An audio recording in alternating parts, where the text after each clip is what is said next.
Searching for a romantic summer getaway? Escape with Rich Girl Summer, the new Audible original from Lily Chu. The exquisitely talented Philippa Soo, returning to narrate her 5th Lily Chu title.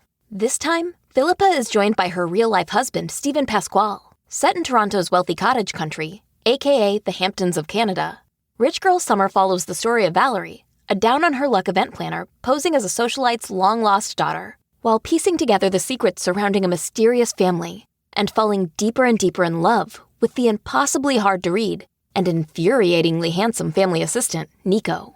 Caught between pretending to belong and unexpectedly finding where she truly fits in, Valerie learns her summer is about to get far more complicated than she ever planned. She's in over her head and head over heels. Listen to Rich Girl Summer now on Audible. Go to audible.com/richgirlsummer.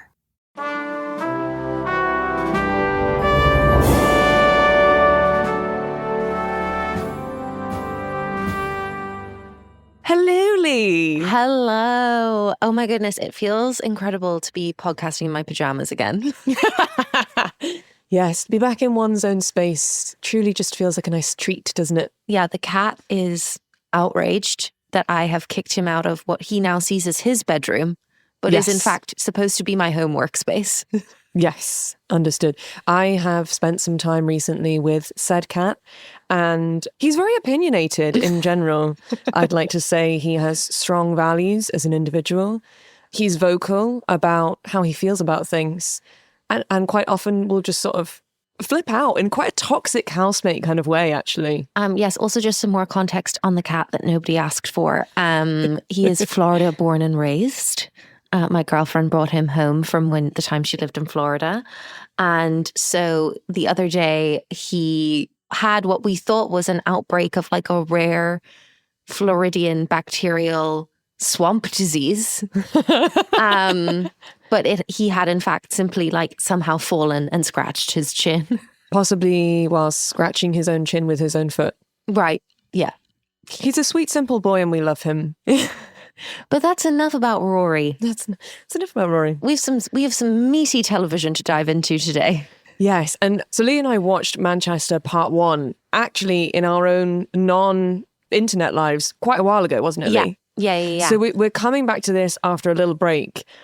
And I did have to say to Leigh, full disclosure, I had to rewatch Manchester Part 1 just to like kind of get myself in the emotional space to get back into quality TV. 100%. I think after our sojourn into Hollywood movies over the summer, I am now struck at just what a good writer Aaron Sorkin is in comparison to so much of what we watched. In many ways, we hate to admit it, but Aaron, thank you. It's lovely to come back. Honestly, it's like we were on quite a kind of chaotic summer camp and now we've returned to the classroom. Yeah.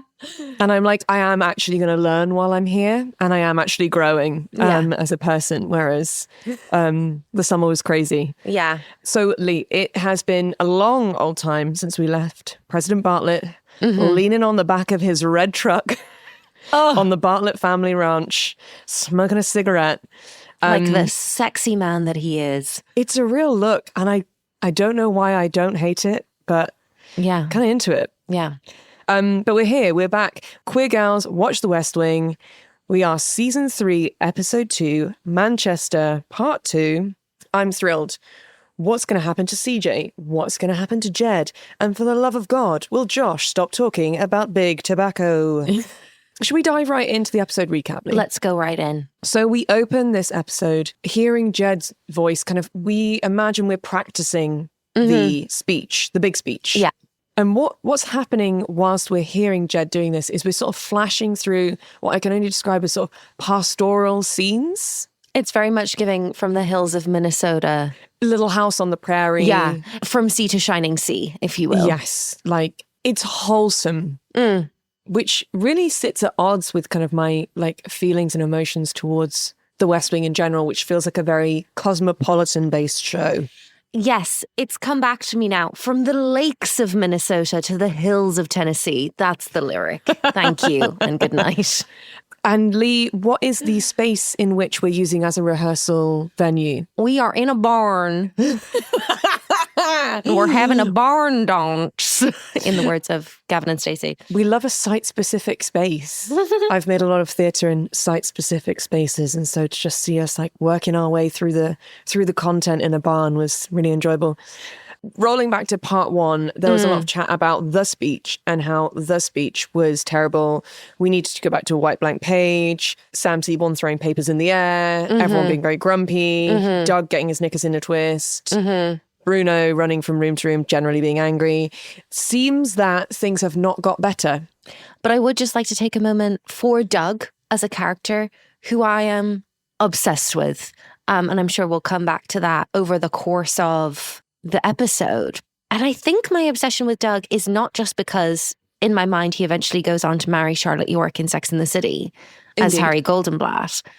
But I think I do in fact just love the character in and of himself. Yeah, there's something going on with Doug, which is Doug doesn't have any friends. No one likes Doug. No one likes being around Doug.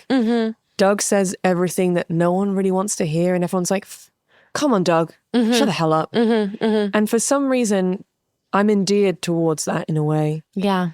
He's kind of stopping and starting. Jed quite a lot, giving a lot of notes, something we know Jed does not like. Toby sort of leant back on a hay bale going, can somebody stick some pom-coms on that guy's hand? And I just need to know why Toby hates Doug so much. I think, you know that phrase that they say that you dislike things the most in others that you dislike about yourself? Wow. Well, I think I need to take some time to think on that. I think... Yikes. I think there is a yin and a yang happening between Doug and Toby. I think they are in many ways the same man. Because we saw Toby take on that role in the first campaign.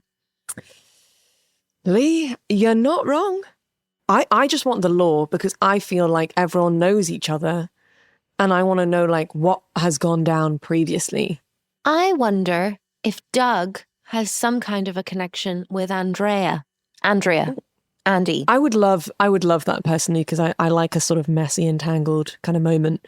I wonder if, one of the many jobs Toby was fired from, one of the many campaigns that failed, if like the guy that came in and saved the situation was Doug. I see that deeply. Yeah. So there's a bit of like, we never worked together, but when I left in disgrace, you were the one that came in and saved my ass. And now you think you're going to save my ass again? My ass doesn't need saving, Doug. Yeah. And I think that can work in unison with him having some kind of connection with Andrea. I don't see him as a romantic connection for her, but perhaps they kind of worked on a college newspaper together or something along those lines. An old friends. Yeah. Yeah. Love that. At the complete opposite end of the spectrum, let's talk about Sam Seaborn's love for snakes. Yes. So I'm so glad that we're immediately touching on this. Nothing has ever made more sense to me than the look of joy on Sam Seaborn's face when CJ's like, there's a snake. And Sam Seaborn is like, what kind? He's so thrilled. And he just is that weird boy in school who loved snakes. I think he just likes, I just think it's just beautiful and wonderful neurodivergence, which is he knows all the kinds of snakes because yes, when he was like 11 years old, he was really into snakes. I see him being in Reptile Club. Do you know what I mean? Yeah. It was probably a garter snake. The energy with which he performed that line is very much the energy that my brother has when he's showing me a photo of a moth that he has ID'd. Right. I also feel like Will had a similar phase with mushrooms. Yes. It's still big into fungi in general. We do tend to just sort of scroll through some photos every time we see each other of just various flora and fauna. Incredible. And just what they are. And just a real sense of just kind of like, wow, look at that. How very Enid Blyton the King Will family is. I just think autistic, but it's, yeah. So we're very much in a barn. No one's really talking about the fact that we're in a barn. Everyone's just sort of accepted it as a workspace, despite the fact that there's a huge mansion available. Then Leo and Bruno arrive. Bruno is just dressed like for New York in just like a classic kind of like slightly oversized naughty suit. He whips off his sunglasses and like makes a witty remark. And I think for me, the tide has turned complete with Bruno. That arrival means that I'm now team Bruno. I was hating on him in Manchester Part 1, especially because he was rude to Margaret. But now I'm like, the level of gravitas to stride into a barn, whip off your sunglasses and be like, Daddy's home. I honestly... Crazy. I will say, unfortunately, the name Bruno is now ruined for me because I can't think of this character without hearing in my head the song from Disney's Encanto, We Don't Talk About Bruno. Yeah. But maybe that's why I love it, because then I have a kind of jaunty tune in my head. Totally. But everyone's firing on all cylinders. Leo's like, we need to kind of crack on and nail this down. And Jed goes, indeed, Leo, I am close to taking my own life with a wheat thresher. And I just have to say that I love Jed when he's like this. I love that, like, what Jed is essentially saying is like KMS. But he says it with such poetry, you know? Yeah. He likes to build a mental image. Yeah. That kind of has a sense of campery to it, which is truly gorgeous. So thank you, Aaron, for that. There's a touch of the drag queen about Jed Bartlet. His way with language. You know, there's a queer way with language there. I could write a dissertation on that, honestly. I won't because I'm lazy and I already have enough on my to-do list, but maybe one day. And to your point, Fi, Bruno closes the scene, immediately making me obsessed with him after having kind of quite a deep vitriol for him last episode by saying, we will work well and we will work together, or so help me God, I will stick a pitchfork so far up your asses, you will quite simply be dead. It's the quite simply for me. It's that flourish that I'm like, there's a new grown-up in the room and I'm excited about it. Because Leo's too busy. Like, season 1, Leo had a lot of this energy. He was like managing the gang. But it just feels like the back of season 2, Leo's attention actually is spread across so much. Yeah. He's far less hands-on with Toby and Sam and Josh and CJ. And actually, I'm kind of really pumped, psyched, to use a Mandyism. R.I.P. She will live forever. R.I.P. in Mandyland. I'm psyched that there's like someone who's going to be like, no, that's not good enough. Let's redo that. Come on, like, let's step up. I'm excited. I'm jazzed.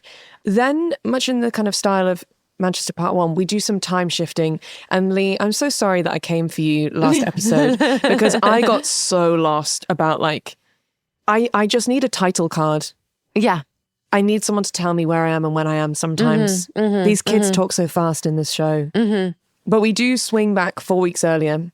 And we see Jed putting off an argument with Abbey, which to me feels like a very dumb decision because she's only going to get more angry the more time that passes. We as outsiders feel like we know Abbey Bartlet. So it seems insane that her husband of, let's say, 30 years, maybe? I want to say 34. I feel like they said, now, forgive me, dear listeners. If there's a wingnut out there that knows the answer to this, what I may be confusing this with is my girlfriend and I have been watching a lot of Vanderpump Rules recently, and I may be thinking of Lisa Vanderpump's 34-year marriage to Ken Todd. But I think it's also true of Jed and Abbey. Oh my God. I just think it's insane to look at your wife of many years and say, look, I'm sorry I can't get into our thing tonight. And I would just like to clarify that your thing is announcing to the world that you're running for re-election and not running that past your wife. Without kind of checking in. And I'm just going to wrap up this little section because we're going to be coming back to the Bartlett's marriage quite a lot through this episode. And I think through the season. I obviously get the kind of childlike anxiety that mum and dad are fighting. Yes. And I don't like it. However, Jed hasn't had a lot of personal conflict, obviously outside of the kind of MS diagnosis, and when we break that to the general public, you know, he gets on with all of his staff. You know, he and Leo sometimes have like moments, but they get through it because they're long-standing friends. Actually, as a character, he does need some conflict. And I think everything, you know, all his kids are really good. Like, there's nothing from a kind of like, what's going to be a piece of kind of like drama going into this re-election campaign. Actually having trouble between him and Abbey is super juicy. Yeah. And I have to say, like, I loved the episode Ellie last season. It was one of my favorite episodes of the season. And I loved seeing him have that conflict with a daughter. I think what was tough for me was like, Ellie was actually good. Like, she was in medical school, like, fine. She was always going to be fine. They just had like difficulties in their relationship. It would potentially be more interesting if we'd seen that relationship stress play out over multiple episodes, or indeed if like Ellie actually was a bit of a wild child and kind of discrediting his presidency unwittingly to a certain extent. Yeah, I agree. We need a little bit more kind of stakes for him personally. Otherwise, I think that is when we kind of get into like an Aslan Gandalf type territory. Yeah. Where he's like a kind of mythical being. We want a bit of mess, you know, to make him seem real. Because otherwise it's like, well, he can handle this and he's the best guy for the job. Like, we need to see him struggle with the mantle of being president. Otherwise, he isn't a real figure. Let's go back to the Bartlett family farm. So we're swinging back to our story from last week, which was about the FDA approving this new drug. And Josh wanting to delay this by using his kind of personal clout, because he said he got someone, you know, their job. And the FDA want to announce this new drug on the same day that the campaign is being announced. Yeah. And obviously the gang don't want to lose the campaign story into the news cycle about this new drug. Leo's like, look, we've got enough on our plate. Just let it happen and go ahead. And in a moment of frustration, Leigh, Josh says, but I can fix tobacco. But what he means is that he can fix the FDA, which brings me back around, Leigh, to why the fuck is Josh so obsessed with big tobacco? And actually, is this now a personal thing for him, which is he didn't have a lot of control around the narrative of Jed releasing his MS diagnosis. And actually, does he need a personal win for himself? And is he taking this thing on and being like, I need to have a story be about me. I need to control a story because I'm actually a big boy. I think you've absolutely nailed this on the head. It is absolutely about ego for Josh Lyman. I think he loves being the man in the know. I think he loves being like a top dog. And I think he's really embarrassed that he didn't know. Yes. And it's coming from like, no, I am across everything. Like, look at all these things I can do. That's fascinating that it's coming from a place of embarrassment, because actually that is the way that Bradley Whitford's playing it. Yeah, and I feel like you've got to imagine for him as a character, he is so used to kind of being like, I hate this phrase, but Billy Big Bollocks around like, you know, kind of playing his political power in meetings against people. And you've got to imagine that every kind of other meeting that he's having with a guy in his 30s with a big ego in Congress or wherever, they're all probably saying to him, did you really not know? You really had no idea? Yeah. And I think that's humiliating for Josh Lyman. Ooh, I like it, Leigh. I like it a lot. However, I was distracted from that moment by CJ arriving in her own car, which she's driving in like a Jean. And I just thought, after seeing her kind of spiraling out at the pool table in the previous episode with Toby, I feel like CJ just likes to drive herself. I feel like she's someone who's like, oh, I don't mind that it's going to be 4 hours. I just want to drive. No, I'm actually going to be getting my own rental. Thank you. Yeah. Like she feels more, she's a California girl. She's used to being in the car, you know? She's used to driving around. And she did seem more at ease. Yes. But I didn't really have a moment, not even a second actually, to think on that before seeing Abbey Bartlet in jeans. Abbey Bartlet in blue jeans. Wow. It was a wow for me. I was beside myself. She was in kind of jeans and a flannel shirt. She was holding a basket of apples. And she discloses that she does in fact make her own cider. Honestly, now I have feelings about Abbey making cider. I think Abby's like homemaking is very performative and toxic. Yes. I think she's one of those people that's like, yeah, I make my own sourdough, but like 100% she tried it once and it was just shit. Oh my God, like that whole argument on Secret Lives of Mormon Wives over whose sourdough starter it actually was. Yeah. And just like the concept of her making like apple cider is just like, I can't perceive of her chopping a vegetable. No.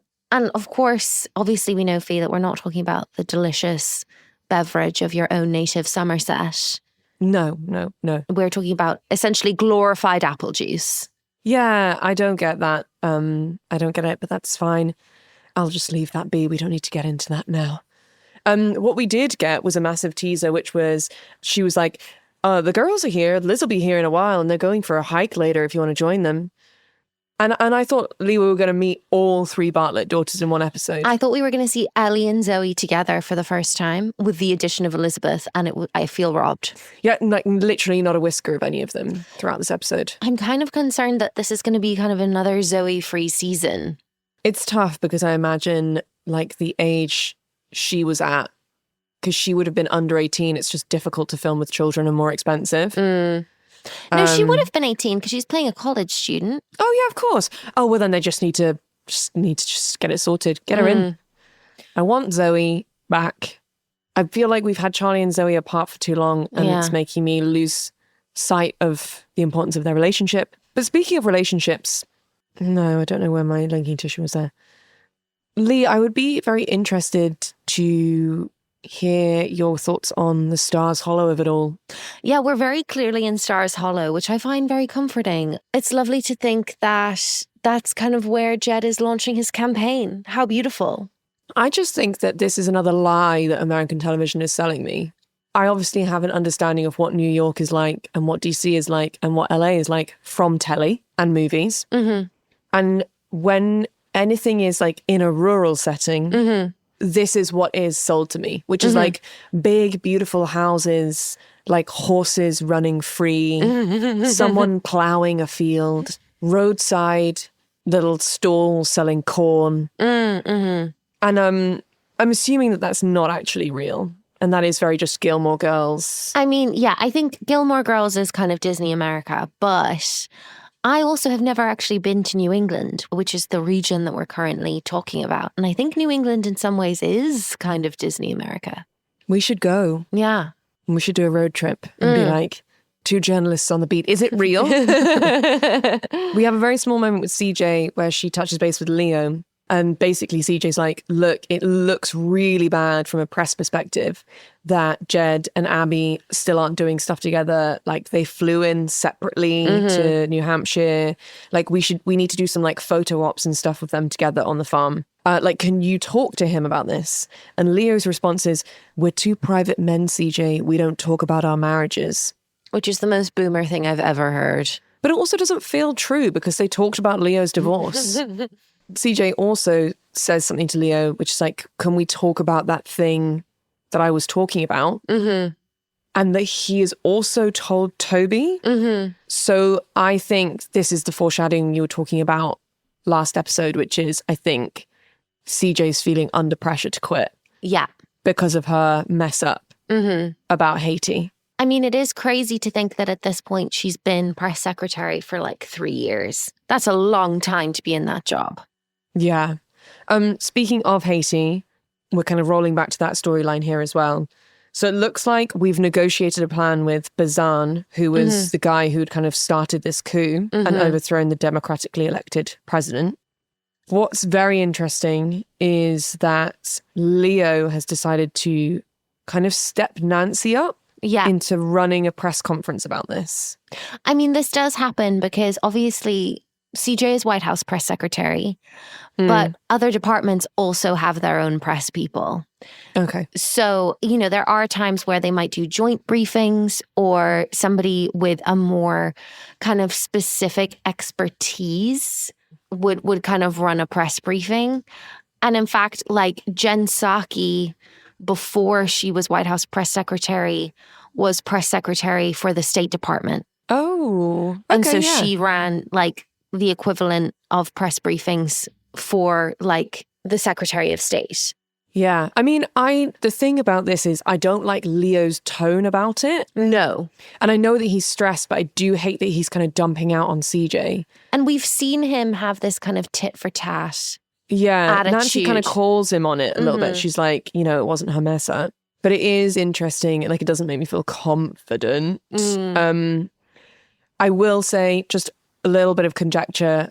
In this scene, we do see Margaret wearing a stunning black and white skirt suit with this like thick, shiny black headband. That is an absolute wow. She's on screen for all of 20 seconds.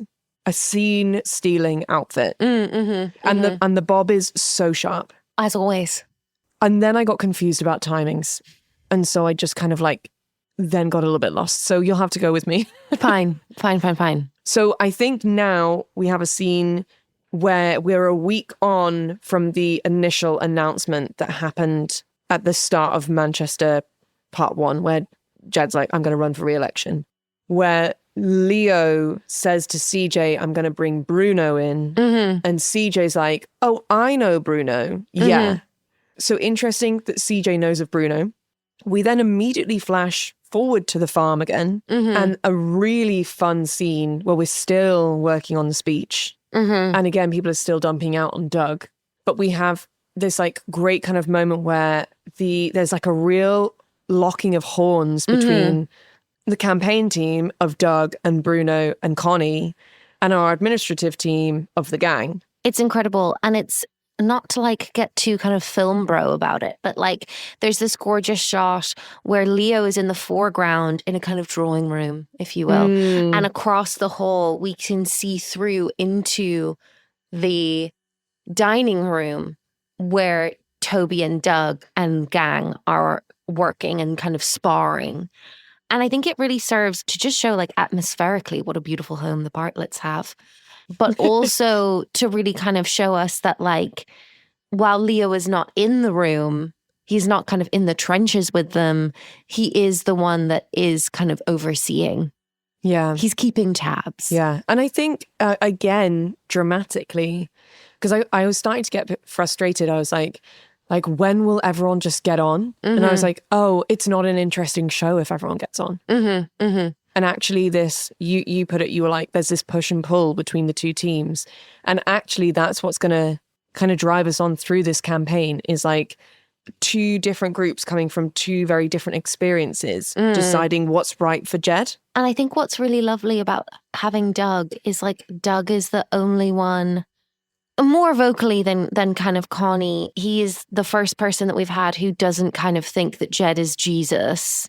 And you kind of get the sense that maybe he might have backed a different candidate in the primaries. You know, if we're talking 2008, he's maybe like a Hillary Clintoner versus a Barack Obama stan, you know, like, and I think it's really nice to just have a character that has like a healthy level of skepticism towards the gang. Again, in terms of like telling a story about a democratic politician as well, it serves the same function as when we like have those meetings on the Hill and both Republicans and Democrats are able to like say, no, this isn't, we don't like that you did it this way. If we are going to have a season that's kind of campaign based, it makes so much sense to have people being like, well, the thing is, the way you handled that thing 6 months ago, like we wouldn't have done it that way because it makes it more difficult for us now. Yeah. Like having that sense of perspective and not constantly being through rose-tinted glasses, I feel like is what makes this show really cleverly toe the line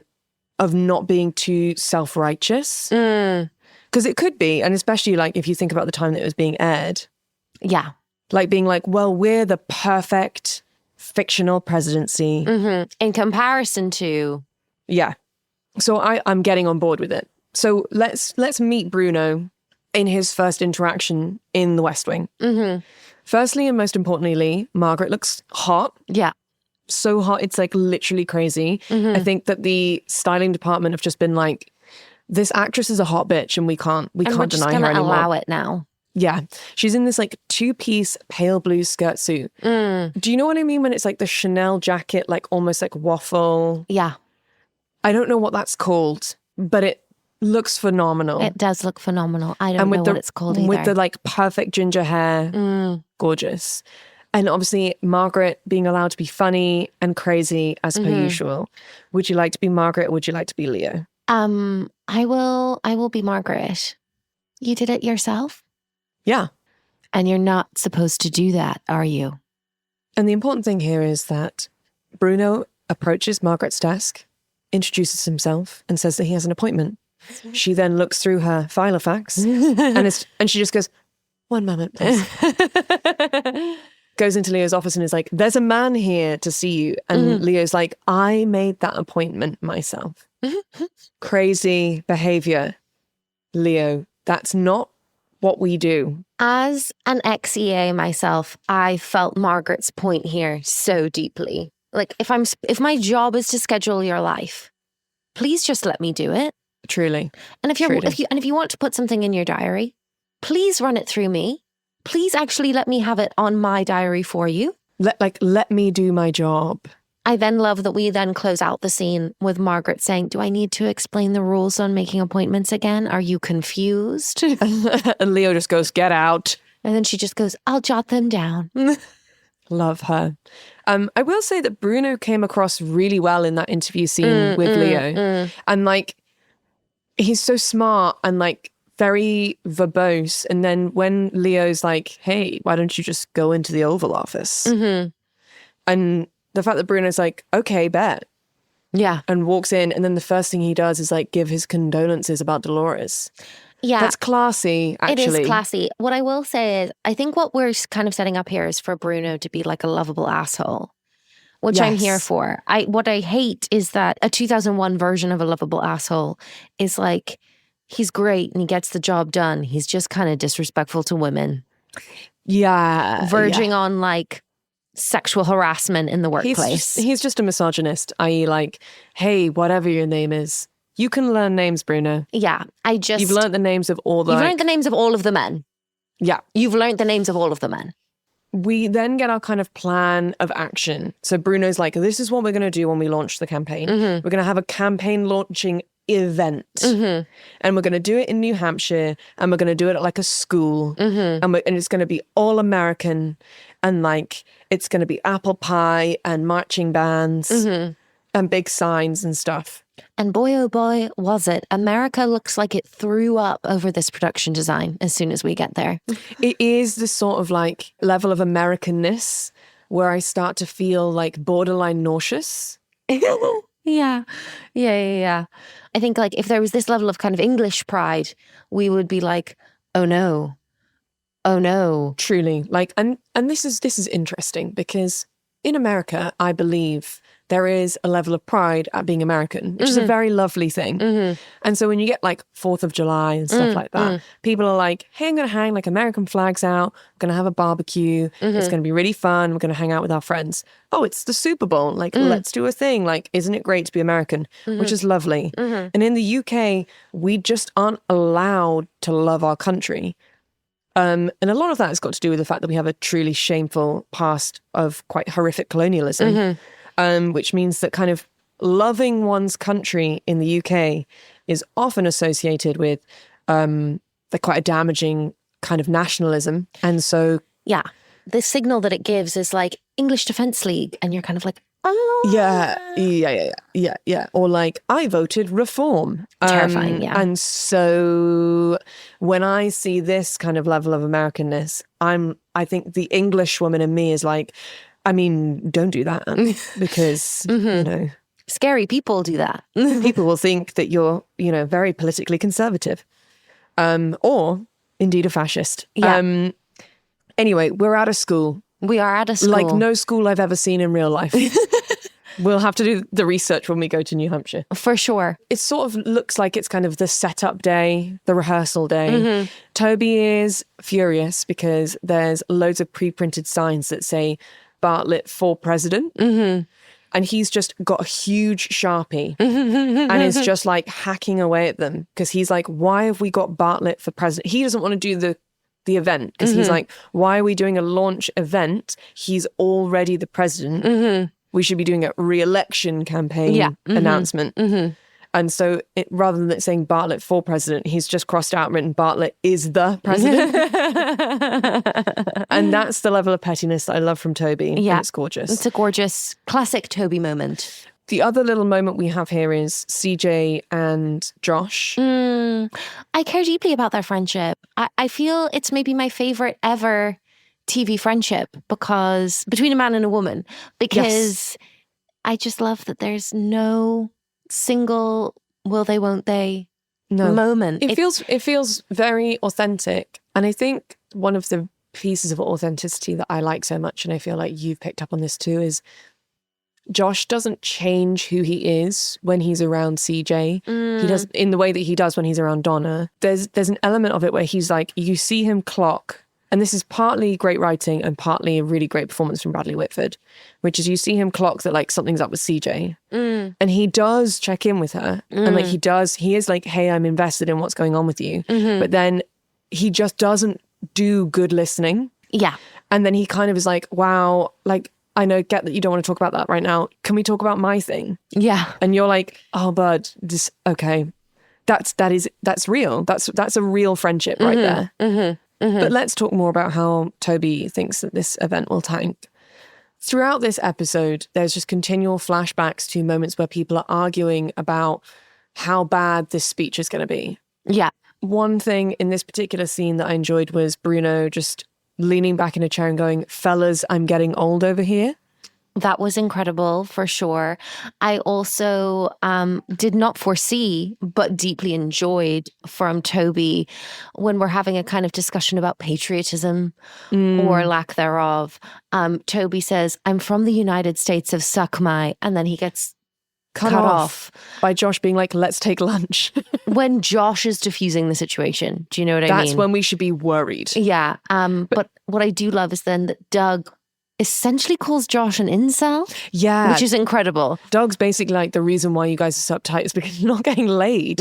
For one, like, I think that's the kind of subtext of what Doug's saying. Yeah. Which is crazy. Then we have a phenomenal moment between Bruno and Josh, which again cements Bruno as someone who I'm thrilled that you're here.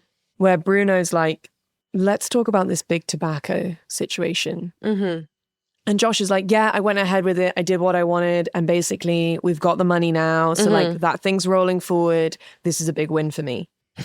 And Bruno just says, you don't want the money. You want the issue.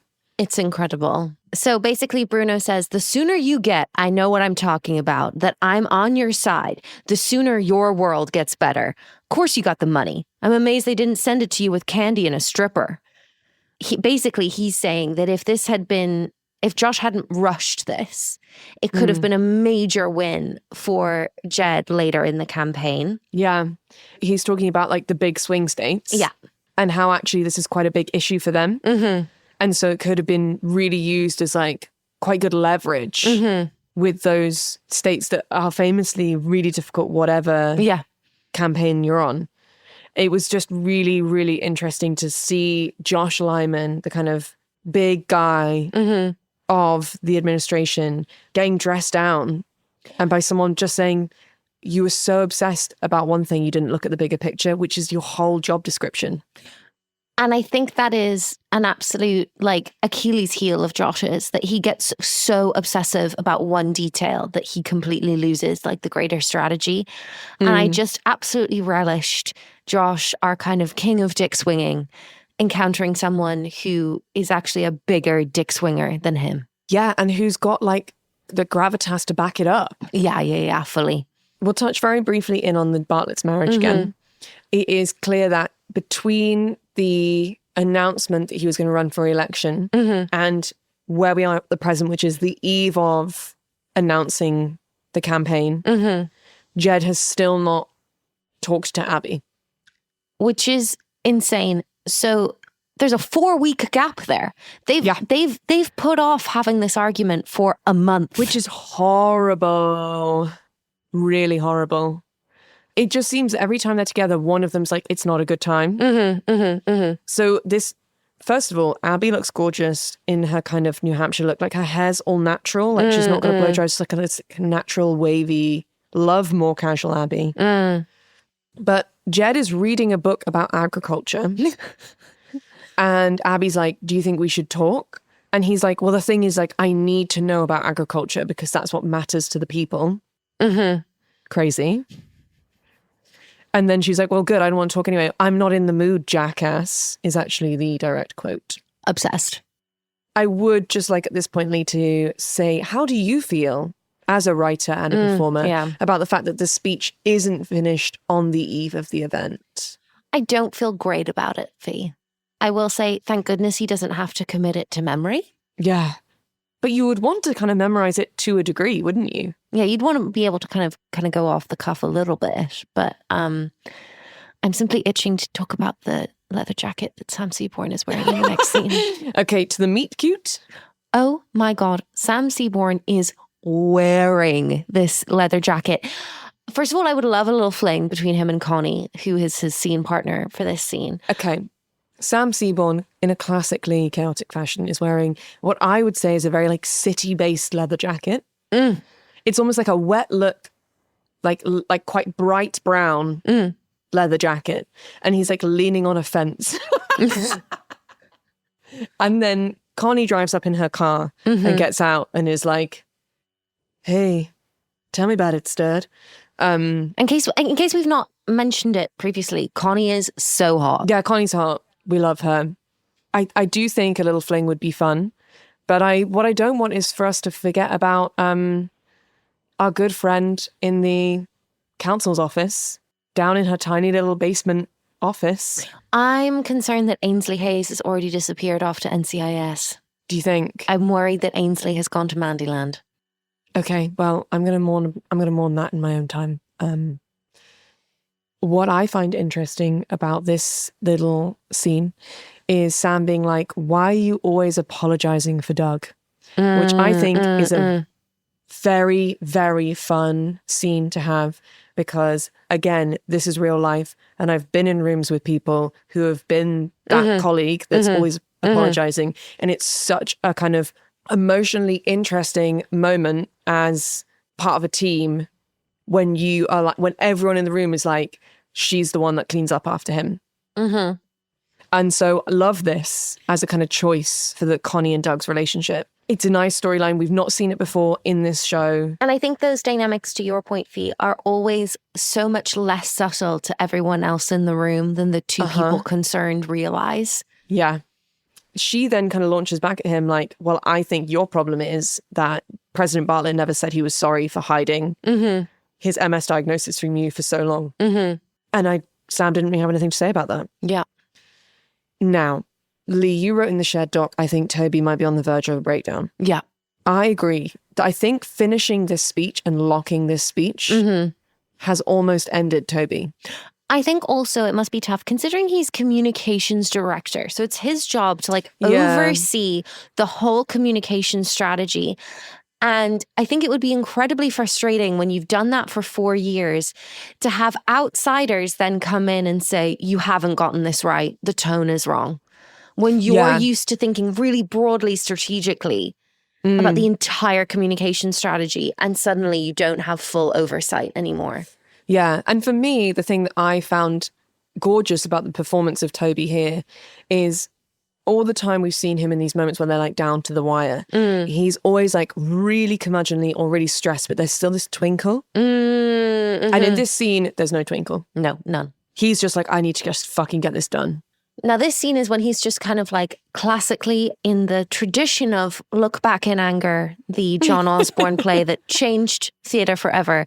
He is just kind of like very tense, standing over a sink, having a moment.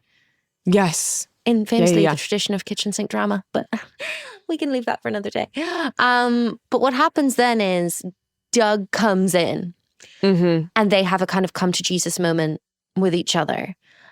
And this is when I started to root for an enemies to lovers romance between Doug and Toby. I really rate a colleague coming into a room and being like, so what's your fucking problem? Yeah. Because neither of us are doing our best work because there's something going on here. And I did appreciate that. Toby was being crazy in that scene, and Doug was also coming on so strong. But now you've cracked open that nut, Leigh, by being like, they're just the same person. That makes complete sense, because I think they're both looking at each other and hating the thing that's reflected back at them. 100%. And I think what's so beautiful and such a commentary on art, if I may, in the end of this scene, is that basically Leo gets a call that the speech is locked. So the argument that they were having about whether something should change or not is now completely irrelevant. And we're just accepting that the speech is going to be imperfect. Yeah, and it will be what it will be. Yeah. Again, some genius there. But it's the big day, Leigh. It's the big day, the campaign event. And thank God, 32 minutes in, we finally have a Donna. Donna has come into play because Josh is not present. Quite literally, he's not come out of his room this morning. Josh is spiraling like a teenage boy. He is spiraling in the biggest of ways. He is in his pajamas, unwashed, unshaved, late, just stewing. Like, Leo has literally had to say, like, where is Josh? He should be here. So that means that his EA, Donna, with whom we know there's like a will they, won't they vibe, she's had to go to his bedroom at this inn, knock, go in and be like, you have to get dressed now, get in the shower. He's again shouting on about the FDA, saying, we're going to kick off the campaign looking like we're pandering to women's groups. Grow up, Josh. And he keeps, what I find interesting is that he's going on about how we messed up the timing and he's not being culpable for his own actions. It's such an important detail that he says we instead of I. You're so right. Yeah. And he truly has never been higher up on his high horse than he is in this moment in his pajamas. Yeah. Now, what I will say, Fi, and I can't believe that I'm having to make this statement, it is not your EA's job to get you dressed and shaved. It is, in fact, not even your girlfriend's job. Yes, correct. And I will check that, yes, that is in the record, stated. It is not anyone's job but himself, a grown man. And look, it's a lot to see Josh sit in the consequences of his own ego for the first time. And I am enjoying it. But what I will say, and Leigh, I could actually write a dissertation on this. Men punching things. Oh my God, yes. We've had this discussion many times, haven't we? Yeah. That unfortunately, and our good friend Amy Warren, very, very intelligent, incredible woman, said to us once, and it's frankly never left my mind, that every time a man punches an inanimate object or kicks an inanimate object in front of her, he loses 5% of her respect and trust that you can never get back. Correct. It's a permanent reduction. For me, men punching things is because it's very performative and very like, I'm Stanley Kowalski. Like, I'm Marlon Brando and I'm so like feeling my masculinity. It's partially that, which I think is deeply embarrassing. Like, wow, why don't you just use your fucking words? The other half of it is the kind of aggression where you're like, you'd rather punch me, but you can't. And I think actually Josh's punch to the door of the bathroom is in a very Stanley Kowalski performative, kind of like, God, I've got so many feelings and no one understands me, which I think is very embarrassing. Yeah, I think we simply must accept that like men's aggression is their own responsibility. 100%. And that's all that I'll say on the matter for now. But it's really sad that Josh Lyman for me has lost that 5%. He's never getting it back, I'm afraid. Yeah. He can't recover that. Shall we go to last minute prep at the farm? Yes, please. Jed is really taking his marriage problems out on everyone else. So CJ asked Abbey Bartlet to introduce Jed onto the stage. And Jed kind of got quite spiky about that. And essentially he's met with CJ and he said, don't try and be a marriage counselor. And she was like, whoa, I'm just trying to look at this from like a press perspective. And I just thought it would look best if it was your wife that was introducing you. So maybe don't come at me. Also, I resign. Incredible. He has the most underwhelming response in response to a woman that he has previously called like a daughter to him. Yeah. The most underwhelming response to her resignation I've ever seen. He doesn't look up from the papers that he's looking through. It's he just so continues offensive. Yeah, I would have died if I'd been her. Then we get into one of the most gaggy exchanges for me that we've had in the show thus far, where he says, I was never supposed to win. He like goes off on this like mad, like teacherly tangent where he's like talking about how he only ever like did it to save face and like to push like Hoynes to like be a better person. And I was like, are you kidding me? And I really rate CJ. She just like cuts him off and she's incandescent with rage. And she goes, don't you dare lecture me, Mr. President. Don't you dare do it. And what I love is that she calls him Mr. President. And so it's not a Josh Lyman moment of like losing his temper. No. And it's very controlled. She leaves it at that. She doesn't say anything else. But it's the first time, considering we had this whole narrative for CJ last season of like, sometimes you have to tell Jed the thing he doesn't want to hear. And she's like quite intimidated to do that. It's such a incredible moment of character growth for CJ that she's able to just shut him down like that and get him focused. Yeah. And the thing that I liked about that is like when she laid down the line, he kind of like recovers himself. And then he leaves off that by being like, I don't think you need to do what you think you need to do. And he says, I need you to. And I feel like you see some like weight falling off the shoulders of CJ in that moment. It's a beautiful performance from Alison Janney. It's gorgeous. Because she needed him to look her in the eyes and say that. What an incredible scene between Martin Sheen and Alison Janney. Just truly like a masterclass for me. Two from acting those two tour de actors. forces. Yeah, yeah. But we're trapped in the motorcade with Jed and Abbey. I have so much to say about this car ride. I knew you would. I knew you would. I was so excited to talk to you about this. Now, let me just dive in. Who would you like to be? I would like to be Abbey Bartlet, please. I'll give Jed to you. You're a very good Jed. Thank you. Do you know that hardly any of the guys who landed on the moon are married to the same people they were married to before they went there? What? Just saying. Could have been worse. I could have been an astronaut. You could not have been an astronaut. I would have been a great astronaut. You're afraid of heights, speed, fire, and small places. I'd have overcome it to go to the moon. I know you would have.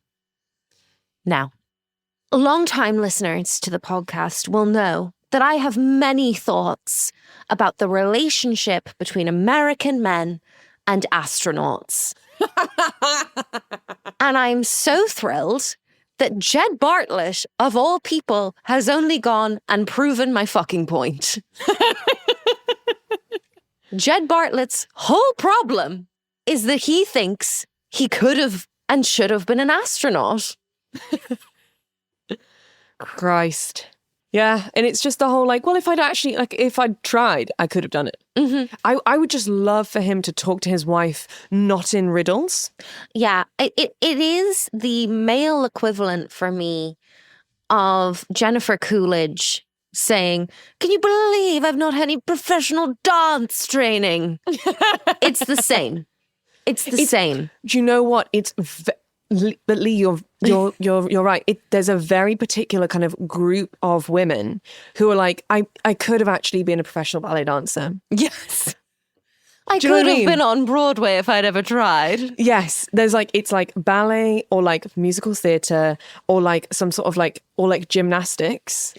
Lady Catherine de Bourgh in Pride and Prejudice. The original Pick Me Girl. And if I had ever learned, talking about playing the piano, I would have been a true professional. I would love to discuss Abby's return of Jed's sort of astronaut serve. Would you like to reprise Abbey? There's something important I have to say. Say it. I haven't really made up my mind yet, but at the moment, I'm leaning towards voting for you. What a tease Aaron Sorkin is. He was really like leading us down the garden path there of like, Abby's about to say, I'm considering leaving you. Yeah, but also I think this plays into the whole kind of strange sexual relationship that these two have, which is ain't nobody been laid for 4+ weeks. Yeah. And she's like, well, I guess maybe I'm coming round to the idea. And for me, it's foreplay. It is. Oh, yeah. Stockard Channing makes it foreplay with those eyebrows on that That's last line. so true. I don't think it was ever written that way, but it's just, she just oozes sexual chemistry. She does. And Martin Sheen is lapping it up. Thank you very much. So we get to the school where we're holding the event, and Bartlet walks in and he essentially kind of dismisses the campaign team and has this absolutely gorgeous moment which kind of completes this episode and is really our call to action for the rest of the season, I think. So we're just there with our core group. And Bartlet says, "It occurs to me I never said I'm sorry. I am. For the lawyers, for the press, for the mess, for the fear. Bruno, Doug, Connie. These guys are good. They want to win. So do we. The only thing we want is to be more right. I wonder if you can't do both. There's a new book, and we're going to write it.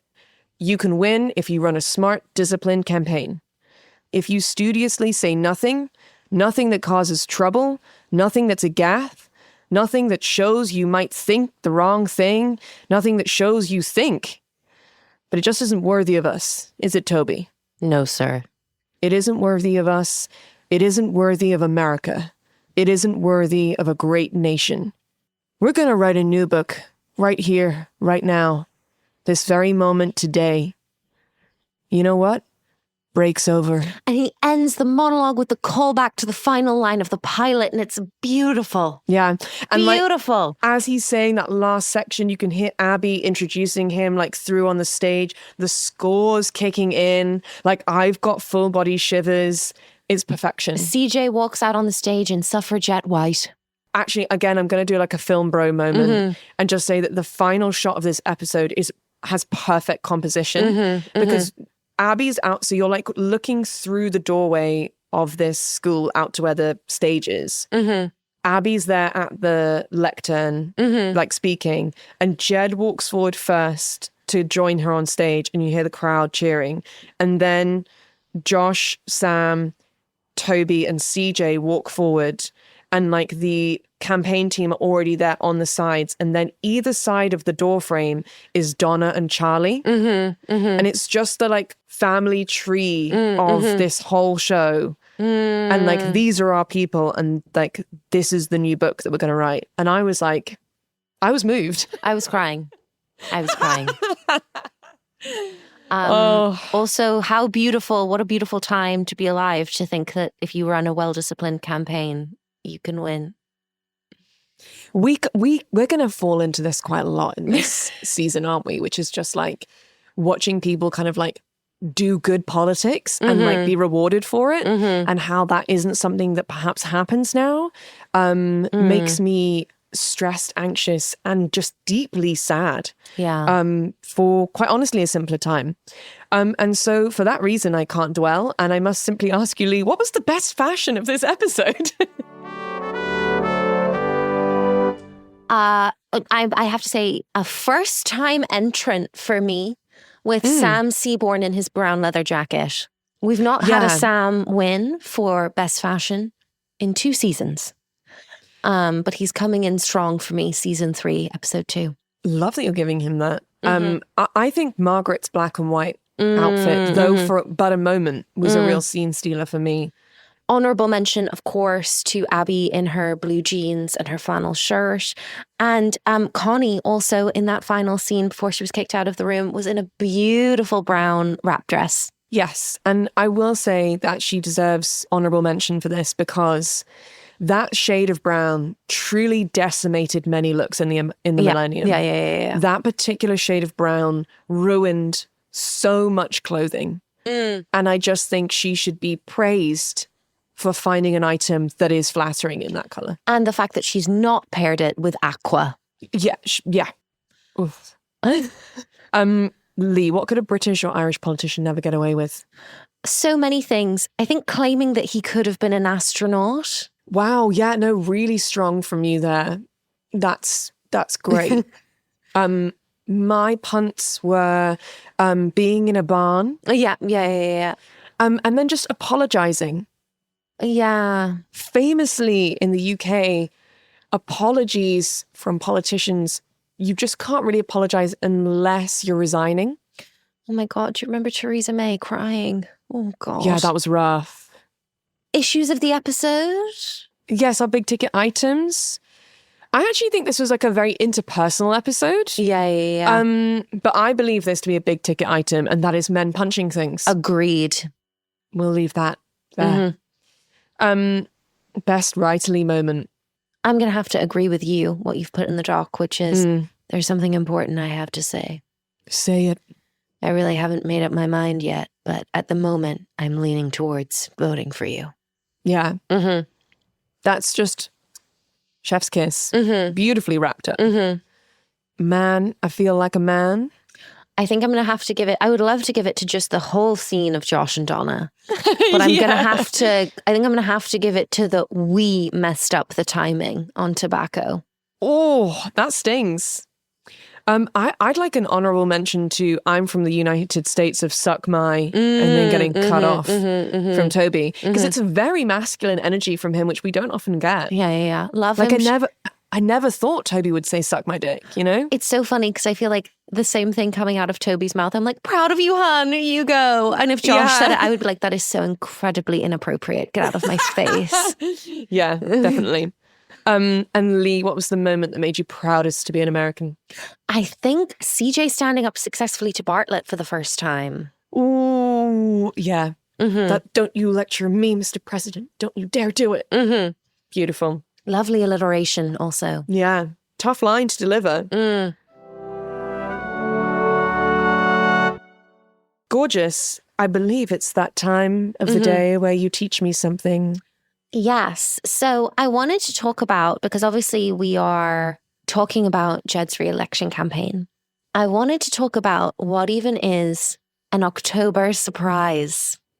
Oh. Because I think we're going to have one at some point this season.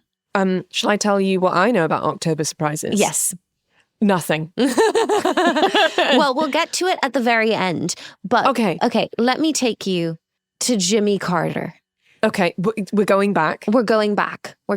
He was Gorgeous. first elected in his home state of Georgia in 1962, successfully fighting a rigged election to get a seat in the state legislature against the kind of political machine of Georgia at the time.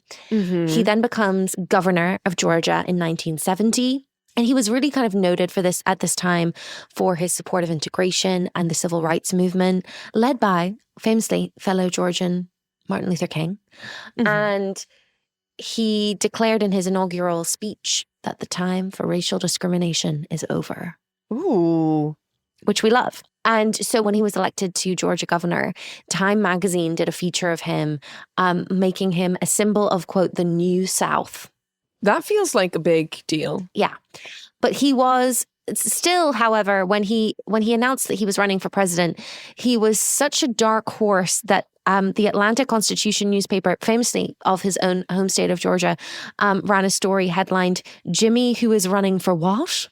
Oh, sass. Jimmy Carter has said in 2013 that, quote, no one thought I had a chance in God's world of being the nominee.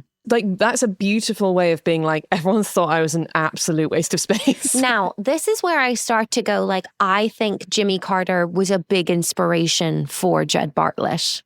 Ooh, okay. Take me on your journey. So when he announced that he was running, only 2% of the American public knew who he was and like recognized his name. Wow. But he believed that he could meet enough people personally through his campaign to make a strong showing. Now that really reeks of, you know, when Jed was like, I'm going to write all of my Christmas cards myself. Yes. So he starts this like 37 state tour, and he had made 200 speeches before any of the other major candidates had even announced they were running. Wow. Okay, no, he's putting in the Literally the hours. When he was elected, he was the first president from the Deep South who'd been elected since the Civil War. But when he took office, he kind of had an uphill battle because there was historically high inflation. Obviously, we know famously the 70s, not a great time for economies, kind of worldwide. Energy prices were up because of the oil embargo in 1973. Carter named a new chair of the Federal Reserve and eventually tamed inflation, but their policies also triggered a recession and the highest unemployment rate since the Great Depression. Now, also, the Soviet Union invaded Afghanistan during this time, and opposing that was super popular. But Carter decided that how he was going to protest this was by having the US boycott the 1980 Olympics held in Moscow.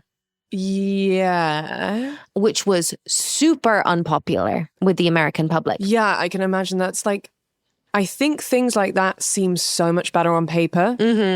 But like actually when you look at like what the public loves and cares about, things like that, like... Yeah. He did have successes in office. He brokered a historic peace deal between Israel and Egypt. He secured Senate ratification for treaties ceding the Panama Canal to Panama, which was also major. He also eventually lowered consumer prices by making significant reforms to regulations on energy production and transportation. The thing that was really the nail in the coffin, though, for Jimmy Carter getting reelected was the Iranian hostage crisis. Which was Argo. Argo, exactly. The famous Ben Affleck film. Which actually is a great film. I've not done a lot of reading about it in terms of how historically accurate, but I really enjoyed it as a movie. For sure. Basically, in summary, there was a revolution in Iran to overthrow the Shah, who was a longtime ally of the US. And in its place, there was now this theocratic regime, which was very critical of the US. And during this time, Carter gave the Shah a visa to come to the US to receive cancer treatment. And so in retaliation, the young people who supported the Ayatollah overran the US embassy in Tehran and took 52 Americans hostage. Jimmy Carter tried everything he could to get the hostages freed. All of them failed. There was an airborne raid to try and airlift them out, and it ended with 8 US service members dead. Yeah. As portrayed in the Ben Affleck film Argo. Ultimately, this led to Jimmy Carter losing re-election to Ronald Reagan in 1980 by 10 points. So, he only got 41% of the popular vote to 51% for Ronald Reagan. He actually conceded before the polls had even closed on the West Coast. That's tough, isn't it? When it's like not even down to the wire. You know, there was a couple of things kind of going on there. He had been very bruised by a primary challenge from Ted Kennedy, which is very unusual when there's an incumbent president. Often people from their same party don't challenge them in a primary if they're the current president. But we're seeing a little bit of that with Hoynes potentially in the West Wing. Well, I would be really interested to see if there's a primary challenge, because obviously the kind of the deal that Jed struck with Hoynes when he asked Hoynes to be vice was like, I'm going to go after 4 years. Yeah. So that'd be interesting as well. So Ted Kennedy challenged him, and so he emerged quite bruised from that primary challenge, whereas he should have kind of been coming in, you know, as the president, like super powerful. Reagan, in contrast, kind of campaigned on, you know, classic big Republican tax cuts, more spending on defense, a more aggressive foreign policy, and, quote, a return to the traditional values of faith, freedom, family, work, and neighborhood. He also opposed abortion, busing for racial integration, and he favored school prayer. And those were kind of the 3 biggest ticket items at the time. Now, in October, the election still looked close. Famously, the election happens in November. But there was a debate in October, a week before the election, where basically Carter was trying to paint Reagan as an extremist and didn't successfully do that. And Reagan was like super good at staying upbeat while attacking Carter. Interesting. But basically, of all of the things, people still say that the major thing that stopped Carter from getting reelected was the Iran hostage crisis. Because when Reagan took over on January 20th, 1981, Carter had been awake for 2 full days, 48 hours, overseeing a negotiation to get the 52 hostages released. They'd been detained in Iran for 444 days. Wow. Yeah. And they were finally freed in the first moments of the Reagan presidency. So he got to get that win. Yeah. And not only this, but unfortunately, right after Reagan was elected, Jimmy Carter's agricultural business he'd built earlier in his career that had been really prosperous, he basically discovered had been driven to the ground. So he also now had a huge amount he had 1.4 million in debt accrued as part of his re-election campaign. And now he had no cash to pay it off. A dark moment for Jimmy. And he basically returned to Georgia. Apparently he slept for a full 24 hours. I get that. And then went to go and meet the 52 American hostages who'd been detained upon their release in Germany. And apparently they were angry when they met him because they felt like he hadn't done enough to get them out sooner. He then is quoted as saying that he woke up in Georgia to an altogether unwanted life and no idea what he wanted to do next. But we rally. He basically had this epiphany about what he wanted to do with his post-presidential life. And he kind of has now redefined what American presidents do after they leave office. So he started an NGO to focus on problems that world governments were not addressing in the Carter Center, which is attached to his presidential library in Atlanta. And he basically became an activist and a human rights advocate. The Carter Center since 1982 has monitored over 100 elections in 39 countries and peacefully helped resolve conflict in Haiti, Sudan, and Bosnia, as well as working to eradicate diseases that largely affect the world's poor. He taught at Emory University. He published 24 books. He won the Nobel Peace Prize in 2002. Whoa. Bill Clinton got him involved for his conflict resolution in the 1990s, and he was sent to represent the US in negotiations regarding North Korea's nuclear weapons programs and trying to stop the US military invasion of Haiti. Now, here's where we get to the juicy part. Basically, this piece comes out in the New York Times in 2023. Jimmy Carter at this point, 98 and in hospice care. And this man called Ben Barnes has come forward. And he used to be one of the most prominent figures in Texas. He was the youngest ever speaker in the Texas House of Representatives. He was later lieutenant governor. He was so influential that he essentially helped George W. Bush get into the Texas Air National Guard so he wouldn't get drafted. Whoa.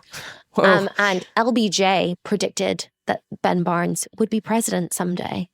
But in 1980, he went on to have this kind of illustrious career. But in 1980, his longtime political mentor invited him on a mission to the Middle East.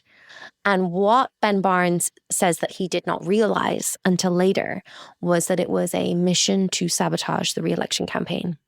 Oh. So everyone knew that Jimmy Carter's best chance to be reelected was to get these 52 Americans freed before Election Day.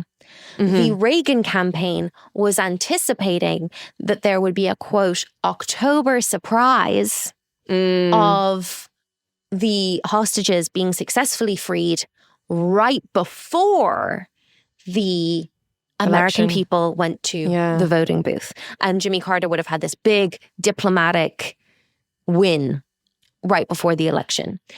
Now, obviously, this is all alleged by Ben Barnes, but there is evidence for it, which we will get into. And he only, as I say, came forward to say this 2 years ago.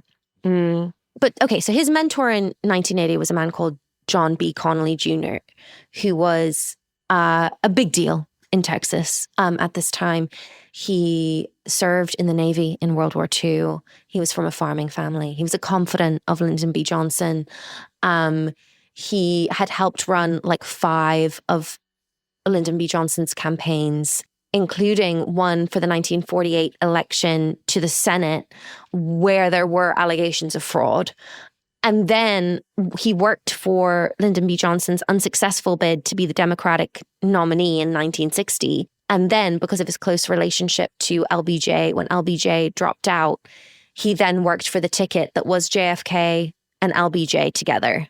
Right. And for that loyalty, he got Secretary of the Navy and won governor of Texas in 1962. So this man, John B. Connolly, was actually in the presidential limousine in front of JFK. Whoa, in okay, 1963. on that day. Yeah. So he got injuries to his back, chest, wrist, and thigh, but survived and served 2 more terms as Texas governor. So a big deal person, for sure. right? And he was Nixon's Secretary of the Treasury and eventually switched parties to the Republican Party. Started out as a Southern Democrat, then became a Republican. And apparently President Nixon was like obsessed with him and wanted to make him his vice president or his successor as president. But so this guy, John B. Connolly, has basically found his political protege in Ben Barnes by 1980. And he's like, he's more of a godson than a friend, you know, etc. That whole vibe. He had actually tried to get the Republican nomination himself in 1980, but lost it to Ronald Reagan. Now he had decided that he was going to help Ronald Reagan beat Jimmy Carter. And in an effort to try and get maybe Secretary of State or Secretary of Defense in a Ronald Reagan administration. Whether the Ronald Reagan campaign asked him to do this or not is unclear. Right. So that's where it gets, that's where it's unknown. And again, this is alleged by Ben Barnes. But what he is saying is that Connolly took him to one Middle Eastern capital after another in the summer of 1980, before the election in November, and essentially sat each of these Middle Eastern leaders down in turn and basically said, don't release the hostages before the election. Get the message to Iran not to release them before the election because Ronald Reagan will give you a better deal than Jimmy Carter. Oh.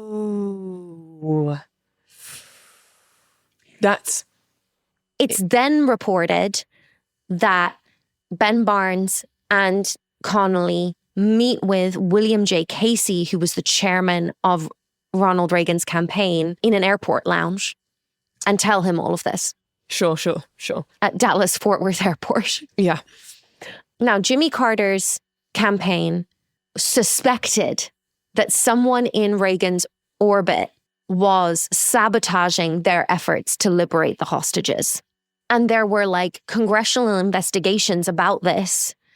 Most of them centered around William J. Casey, the chairman of Reagan's campaign himself, but no one suspected Connolly and Barnes. See, that's when you're most powerful, isn't it? When you're not the person, you're behind the seat of power. Yeah. So there were congressional investigations into William J. Casey, but not into them. And so the theory that the Jimmy Carter campaign had been sabotaged were basically debunked in those congressional investigations because I guess they were kind of assuming that Ben Barnes is telling the truth. They were looking at the wrong people. Basically, Ben Barnes came out when he was 85, 2 years ago in 2023, after learning that Jimmy Carter was now in hospice care, basically saying that he felt compelled to correct the record. He said that he had never come forward before because he is still a Democrat. His mentor became a Republican, but he is still a Democrat. And so he was like, I'm going to be turned out by my own party because I did something that I didn't realize I was signing up for at the time. Right. He is quoted as saying, history needs to know this happened.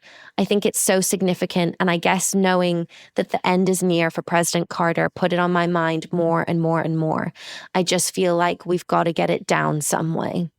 There have been various kind of contemporaneous pieces of historical evidence to show that he might be telling the truth. There was an itinerary found in Mr. Connolly's files that showed that on July 18th, 1980, he did take a trip from Houston to Jordan, Syria, Lebanon, Saudi Arabia, and Egypt and Israel. and he came back to Houston on August 11th. Ben Barnes is listed as accompanying him on this itinerary. There's also a note from his assistant titled Governor Reagan from July 21st. So while this trip is happening, while he's on one of the stops on this trip, saying Nancy Reagan called, they are at ranch. He wants to talk to you about being in on strategy meetings. Ooh. There are also several people who Ben Barnes said that he confided in at the time about it. And all of those people confirmed that he did tell them this story at this time. And those people themselves have gone on to, like, one of them is now like the director of CNN. So Right, they're like okay. credible people, you know. Yeah. Several of Carter's advisors who were still alive in 2023, including Gerald Rafshoon, who was his Toby, his White House communications director, said, if we had gotten the hostages home, we'd have won. I really believe that. It's pretty damn dangerous. Yeah. Isn't it crazy to think about how different the world would look? Yeah. Yeah. If there'd been no Reagan, I mean, if Jimmy Carter had been president over the AIDS crisis, like if you just look at that as like a... Yeah. What a fascinating piece of history. And like, that's the thing is like, it's so interesting to learn about these. And like, you know, part of you's like, I'm so glad that he did, you know, step forward even in his late 80s and go, I need the record to show what really happened. But there's still that sting that there was so many years where like, would it have been better for that story to have come out sooner? Like, would it have still been able to have any sort of impact? Because, you know, when you're like, oh, once something like that's happened, actually, you know, if it came out 10 years after it happened, would it just cause to make more trouble than it could do good? I don't know. Oh, Yeah. what a fascinating piece of history. So now if we look at Jimmy Carter's legacy, Jimmy Carter died in December 2024 at the age of 100. Grand old age. And his chief domestic policy advisor wrote a book, President Carter, The White House Years. And he wrote, Carter was not a great president, but he was a good and productive one. He delivered results, many of which were realized only after he left office. He was a man of almost unyielding principle. Yet his greatest virtue was at once his most serious fault for a president in an American democracy of divided powers. In 2000, historian Douglas Brinkley wrote, in the 20 years at the time since Carter had left office, he'd become renowned the world over as the epitome of the caring, compassionate, best sort of American statesman, an exemplar of behavior for all national leaders in retirement. That feels true with you saying what he's done. Like, it is so easy, I think, when you've had that job, which, you know, there's no doubt that it takes a lot from you to lead a country, especially one as large as the United States. You would forgive someone for being like, now I've done that job, I'm going to not do anything. Yeah. But also it does give a level of respect when you're like, well, you've learned all of these amazing, valuable skills doing that job that's like no other job in the world. It would be remiss to just not do anything with them. And so to like take that and be like, well, I am exhausted, but, you know, am I a politician if I just hang up my hat now? Or is there more I can do? 100%. I really respect and rate that. He was asked himself, Jimmy Carter was asked how he would like to be remembered. And he said, I think a lot of people will say he only served one term and got defeated. I would like for people to remember that I kept the peace and I promoted human rights. That would be my preference. Now, born out of what happened in the Carter campaign, the term October surprise has lived on, and there's been kind of several in history. There was one where in the election in 2000, it was discovered that George W. Bush had been arrested for drink driving. That was an October surprise. We also had the October surprise that the investigation was being reopened into the Hillary Clinton emails. Yes. That was an October surprise. So there have been many. And, you know, also in his retirement, as well as kind of being a humanitarian and doing incredible things, Jimmy Carter also did stoke controversy because he opposed the US invasion of Iraq in 2003. He likened Israel's treatment of Palestinians to apartheid in South Africa, and suggested that opposition to Barack Obama was rooted in racism, which was not a very popular thing to say in 2008. And one of the last things he did of his post-presidency was say that he was excited to vote for Kamala Harris, which he did. Well, thanks, Jimmy. Thanks, Jimmy. But yeah, I'm excited to see. I feel like Sorkin is too much of a nerd to not write a October surprise into this re-election season. Yeah, and I think it is being teed up like that, isn't it? Because we are starting the campaign thinking that we're dealing with the biggest story that could break. Yes. And I think that's like perfect TV writing, isn't it? To be like, the worst has already happened. Now we just need to like run a good campaign. Yes. And I wonder if our October surprise is kind of our season finale. And so we're like, we're ending season 3 in the wake of that story breaking. Like, what are we going to do now? The more that you said about Jimmy Carter as an individual, the more I'm like, yeah, that does feel like... It feels very Jed. It all feels very Jed. Yeah.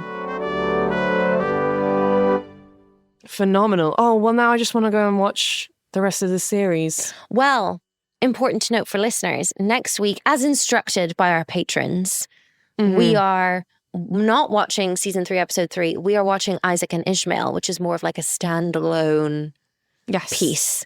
So that is what we will be covering next week is we've done Manchester Part 1, Manchester Part 2, and we're now going to do Isaac and Ishmael.